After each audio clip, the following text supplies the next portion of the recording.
Salamlar hər kəsə, ümid edirəm ki, hər biriniz yaxşısınız. Bu günləri sizinlə ən əsas məsələlərdən biri dinləmə və mətn tapşırıqları haqqında danışmaq istəyirəm.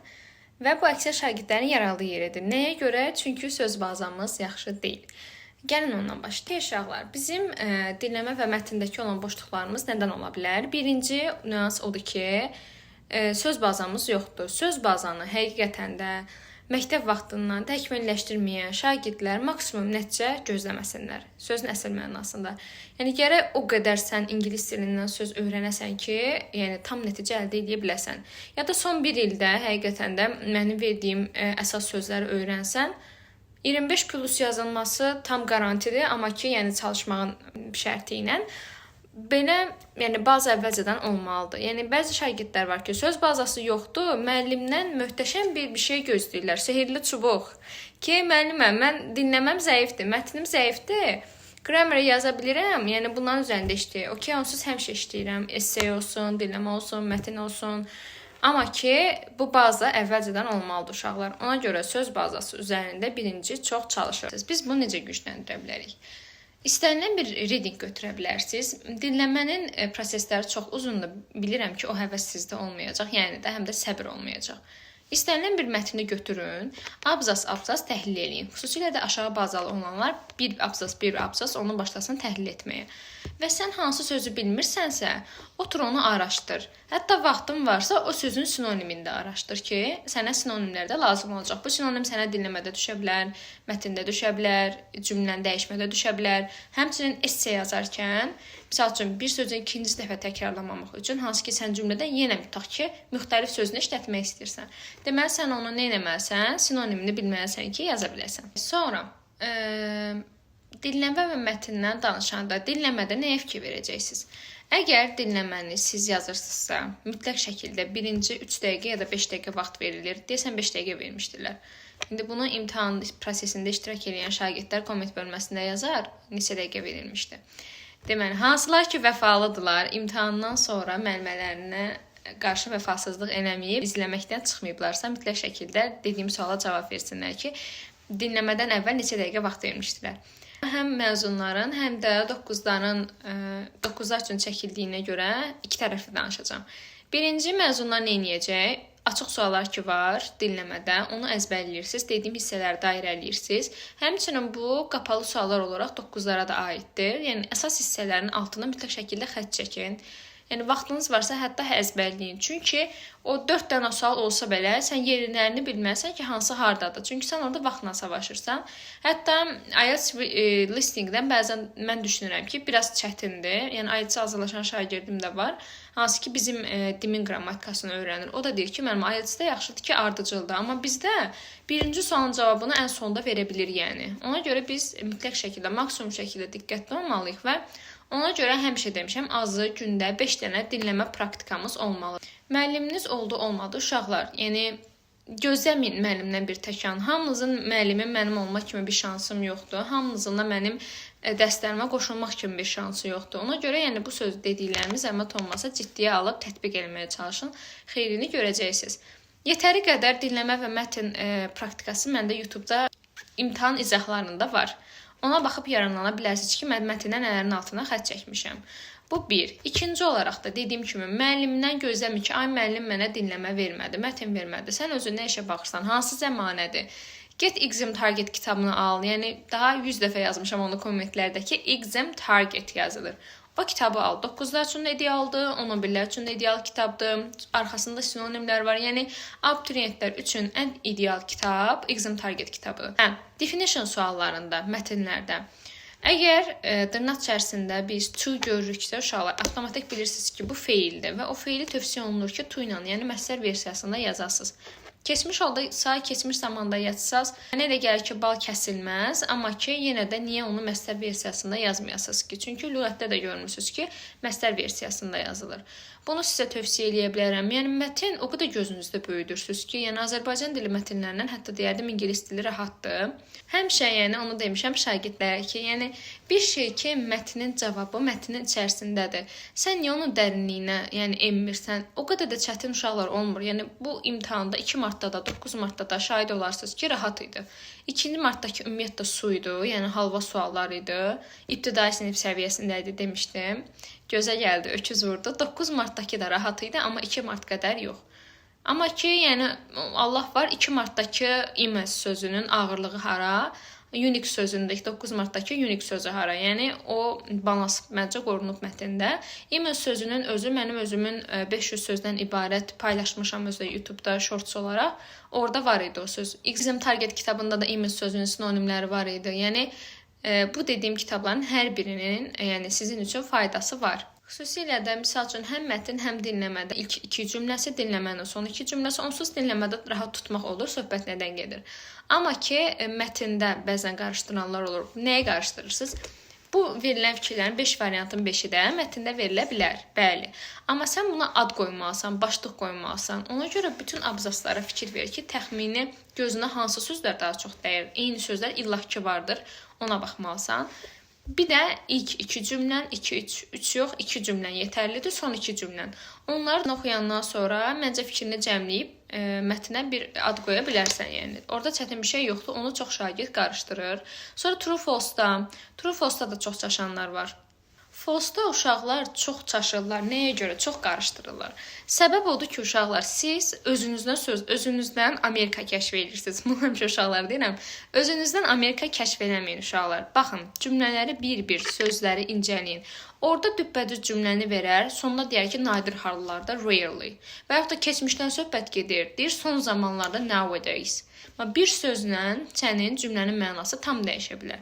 Təsdiq cümləni inkarda verə bilər, ya nə bilim nevə sala bilər, ya only sözü sala bilər. Yəni misal üçün 16 saydan ibarət bir şeydirsə, misal üçün 16 sadəcə yazmalı. Misal üçün 16 boys for example. Orada yazacaqsınız ki, more than 16 boys. 16 nəfərdən çox, 16 oğlandan çox. Düzdür?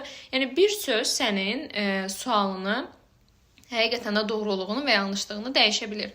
Ona görə buna da diqqət edirsiniz. Bircə sözlərə fikir verirsiniz, tələsmirsiniz. Həmişə demişəm, imtahan həqiqətən də heç bir şagirdin savadını ölçmür. Onun diqqətli olmağını, stresini idarə etməyini ölçür. Yəni stresini idarə edə bilən və tələsməyən şagird, vaxtını düzgün bölən, hansı ki, düzgün bölmək üçün sən kifayət qədər çox imtahanlarda iştirak eləməlisən. Amma elə şagirdin var ki, həqiqətən də imtahanlarda da iştirak eləmişdi, dinləmədə də heç bir səhvi olmamışdı.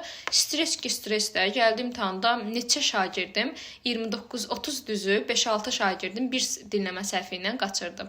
Həyəcandan ya da nə bilim bu 9 martda biraz həqiqətən də dinləmədə o yeri biraz tələsikdədir. Yəni tez dedi də. Ona görə çox şagirdim o sualda yanmışdı. Bir də uşaqlar mətndə də, dinləmədə də bəzən olur ki, misal üçün dinləmədə deməzdim də mətndə daha çox olur. Misal üçün imtahanda nə düşmüşdü? Hər il mənasında every year sözü düşmüşdü mətndə. Amma suallarda yazmışdı ki, annually sözü, yəni sinonimini salmışdı. Ona diqqət edin. Yəni sən yenə də burada nə etməlisən? Sinonim sözləri öyrənməlisən. Antonim nəyə görə lazımdır? Həmin sözün antonimini verəcəksiniz. Siz də elə biləcəksiniz ki, sinonimidir. Onu götürəcəksiniz doğru kimi. Ona görə hər bir sözün sinonimini və antonimini bilməliyik. Əlimdən gəldiyi qədər həqiqətən də şagirdlərimə həmişə kömək etməyə çalışmışam. Dinləmə olsun, mətn olsun, essay olsun, writing olsun, yəni və yaxud da grammar. Grammardan bəli, məsuliyyəti biz müəllimlər daşıyırıqmı? Daşıyırıq. Düzdür, təbii ki, siz də verilən tapşırıqları, testləri işləmək şərti ilə. Amma mətn və listening elə bir şeydir ki, yəni burada məsuliyyət daha çox sizdən asılıdır. Əgər sən əvvəldən sözləri öyrənmisənsə, məsuliyyətlisənsə, disiplinlisənsə və gündəlik praktika edirsənsə, o nəticə sənin olacaq. Yəni mənim en qədər şagirdim 5-dən durur, sözləri öyrənib. Həqiqətən də maksimumda nəticəni toplayıb uşaqlar. Yəni 290 plus şagirdlərim var. İnşallah ki, hər biri haqqında sizlə video paylaşacağam. Əsas məsələ burada da özgüvənli uşaqlar, xüsusilə də dinləmədə. Bir də fikriniz dağınıq olmasın. Fikir ki, dağınıq oldu. Baxacaqsınız, ay Allah, dinləmədə o filan kəs filan hərəkət elədi, qapı açıldı. Nə bilim, müəllim yeridi, ayaqqabısının səsi məni əsəbləşdirdi. Nə olursa olsun, bil ki, vaxt sənin ziyanına işləyir. Yəni, vaxt sənə qarşı işləyir. Sən maksimum şəkildə dinləməyə fokuslanmalısan, dinləməyə. Bazısı olanlar təbii ki, ilk dəfədən sadəcə dinləyib sualları yaza bilər, amma bazısı olmayan şagirdlər tövsiyəm odur ki, dinləyə qeydlər götürsün. Nərmin olsun, Şəbnəm olsun, Şəbiş deyirəm ona. Onlar da inşallah ki Nərmindir, Şəbnəmdir, Miridir, Röyadır, Müşkünazdır. Bir nəfər də var, mənim təhrir eləyəcək. 6 nəfərim 30-a 30 nəticə göstəriblər. İndi kimdisə haqqını halal eləsin, unutdum. Yəni yorğunluğuma verin həqiqətən. Elə işdən gələn kimi dedim bu haqqda video paylaşım ki, nələrə fikir verməliyik. Ümumi olaraq, yəni demək istədiyim odur ki, uşaqlar, siz ümidlərinizi dinləmədən mətni ancaq özünüzə bağlayın. Nə qədər dinləmə, mətn çalışırsınızsa, o qədər də nəticəni görəcəksiniz. Xüsusilə də dinləməni çox praktik eləyirsiniz. Yəni reading bilirsən ki, readingin cavabı readingdədir. İşləyirsiniz exam targeti, işləyirsiniz Nigar dünyanı, işləyirsiniz nəyi bir də, dimin toplularının hər birini, onun sözlərinə qədər əzbərləyirsiniz. İşləməkdən dimi, topluların ikisini, birincisi, ikincisi əzbərləyirsiniz. Ümid edirəm ki, bu dediklərim sizə bir faydası oldu. Yəni, burada nə edirsiniz? Əsas türklərin bir söz var, bekləntilərinizi özünüzdən gözləyirsiniz. Yəni, müəllimlər heç vaxt sizə belə wow, fantastik bir şey eləmir. Ya içinizdəki özgüvəni ortaya çıxardır ki, sən bunu bacara bilərsən, sən bu sözləri bilirsən, niyə yazmırsan? Həqiqətən o da olur. Yəni şagird sözləri bilir, mətni oxuyur, sadəcə yaza bilmir. Deyir ki, mən mətni başa düşürəm, yaza bilmirəm. Özünə güvənmir, ya da diqqət əksikliyi var. Diqqət əksikliyi həqiqətən də çox böyük bir problemdir. Mən onu daha çox stresə və yorğunluğa bağlayıram. Ona görə mütləq şəkildə yuxu rejiminizə, xüsusilə də imtahandan bir həftə öncə yuxu rejiminizə fikir verin. Həmçinin də əlavə kimin nə fikri varsa, imtahan vermiş şagirdlərim ola bilər, abituriyentlər ola bilər, tələbələr ola bilər. Bu haqqda, yəni bu videonun altında tələbələrimə tövsiyələrinizi yaza bilərsiniz. Yəni mənim düşüncəmə görə bunlar kifayətdir. Çünki çox deyilir ki, müəllimə dinləmədə mətndə nələr etməliyik? Çoxlu praktik eləməlisən bala, qısa və konkret. Sinonim öyrənməlisən, qısa və konkret. Əlavə ağlıma nə gəlsə, yenə də sizdən təbii ki, bölüşəcəm. Vaxtımıza az qalıb, xüsusilə 9-lar olsun, məzunlar olsun, maksimum şəkildə. Bilirəm, indi havalar isinir, nə bilim, bayram abı havası, şəkər bura, paxlava, qoqal, onları qoyun kənara, arada azanda yeyirsiniz. Fokuslanırsınız dərslərinizə inşallah. Yeri gəlmişkən aramızda məzunlar və 9-cu sinif buraxılış imtahanına hazırlaşan abituriyentlərimiz var. Başlayan sürət qrupuma qoşulmağı hər birinizə tövsiyə edirəm. Hansı ki, mən aprel ayının 6-sına kimi məqsəd qoymuşam ki, bütün grammar mövzuları bitsin. Onunla paralel esse olsun, dinləmə mətn tapşırıqları olsun. Onlar üzərində biz təbii ki, praktikalar edəcəyik. Hansı ki, hər gün, yəni hər dərs mən ona aid tapşırıqlar həm məzunlar üçün ayrı, həm də 9-lar üçün ayrı atıram. Təbii ki də faydasını görəcəksiniz. Məncə bu fürsəti qaçırmayın. Düzü açmağı düşünmürdüm, amma maraqlananlar olduğu üçün çox təşəkkür edirəm. Açmağa qərar verdim. Son olaraq hər birinizə təbii ki, uğurlar arzulayıram. Dediklərimin hər birinizə düşünürəm ki, faydası olacaq. Mütləq şəkildə paxıllıq eləməyin. Xüsusilə də dediyim kimi tələbələr fikirlərini bölüşsün görək, dinləmədə, mətndə nə kimi nüanslara fikir verməliyik. O haqqda paylaşsanız çox şad olaram. Nə təklifləriniz varsa, komment bölməsində bildirə bilərsiniz. Hər birini nəzərə alıb, yəni həvəsim hansı sahəyə olanda, yəni həvəssiz mən video çəkməyə xoşlamıram. Anlıq ağlıma gələn bir şeyi paylaşıram. Yəni məcburi olmayan şeyləri paylaşmağı daha çox sevirəm. Çünki o içdən gəlmir, uşaqlar, gəlməlidir. Misal üçün deyirsiniz ki, məzunlara necə düşəcək, 9-lara necə düşəcək. Birincisi, yəni o içindən gəlməlidir. Və 9-lardan içimdən gəldi, həmin gün axşamı paylaşdım ki, nələr düşə bilər. İndi gərək onun təbii gəlsin mənə, həvəsim olmalıdır ki, təxmini nələr düşə bilər. Çünki bir-iki fikrim var, amma bir-iki fikir olduğuna görə video çəkmək düşünürəm ki, düzgün olmaz. Nə vaxtınız da almayım. Ona görə bir neçə fikirlər də ağlıma gəlsin. 9-lar olsun, məzunlar olsun. Çalışacağam ki, onlara necə tip suallar düşə bilər. Bu haqqda müzakirə edəcəyik. Bir də uşaqlar, bəzi tələbələr ki var, çoxu grammar izahları istəyir. Uşaqlar, Allah sizə insaf versin. YouTube səhifəmə baxsaz, birinci hissənin əksər mövzuları var. Baxın, sayıram, indidən yadda saxlayın nələr var. Yəlikələ aid 10 dəqiqəlik bir videom var. Birinci hissənin ilk ismin birinci və ikinci bölməsinə aid dimdən izahı var. Quantifiers-ın izahı və test izahı var. Pronoun full izahı hamısı, testlənən izahı var. Zamanların hamısı var. Passive voice-un hamısı var. Sonra bir orada modal verbs qalıb, conjunctions qalıb. Mübtəda xəbər uzlaşmasına aid dimdən izahım var. Nida cümləsinin izahı var. Və mən xarakter olaraq istəmirəm ki, eyni bir şeyi yenidən başqa formada paylaşım. Yəni, onun izahı ki, YouTube-da var. Yəni, mənim özümün də vaxtı olmur axı. Mən yenidən onun mövzusunu mən izah edeyim. Ona görə sizə biraz əziyyət olacaq. Yəni, təxmini orada, onlar da bir 30-dan çox video olmalıdır. Shortslar da var, düzdür, yəni qısa videolar da var. Belə izahlar da var. Əlavə test izahları olsun, exams-la bağlı, imtahanlarla bağlı olsun, videolar var.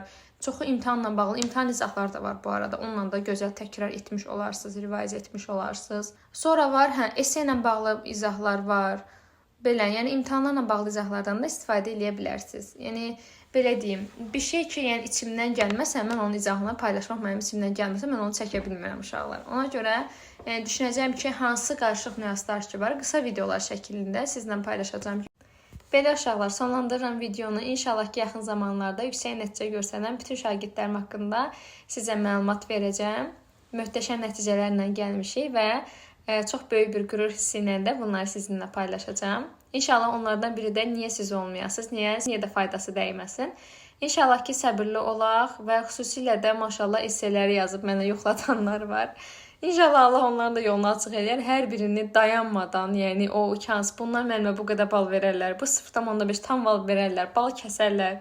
Maşallah olsun, hamısından yəni əlimdən gəldiyi qədər düzgün şəkildə meyalara əsasən cavablandırmağa çalışdım.